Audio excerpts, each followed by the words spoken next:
ও god, আজ তো খবরই আছে আমার।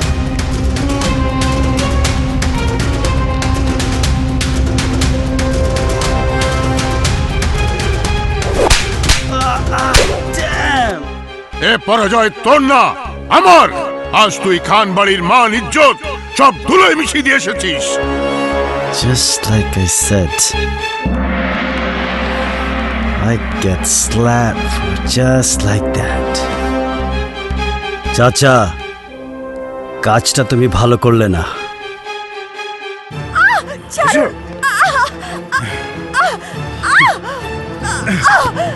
বন্যা, তুমি পালিয়ে যেতে চেয়েছিলে কেন?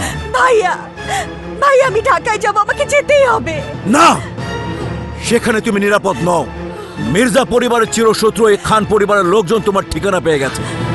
আমাকে কাবু করার জন্য ওরা তোমাকে কবজা করতে চেয়েছিল, কিন্তু আমি ওদেরকে সেই সুযোগ দিতে চাই না।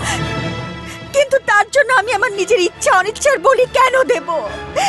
কেন তুমি আমার পায়ে শিকল পরিয়ে দেবে? কেন? বন্যা, বাবা মার অবর্তমানে তোমার গার্জিয়ান আমি।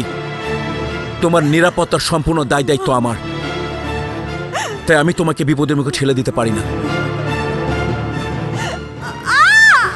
ওকে ওপরে নিয়ে যাও, ওর রুমে আটকে রাখো। ভাইয়া, আরে যাও বলছি, এসো, সোজা উপরে যাও। এসো বোন, এসো, এসো।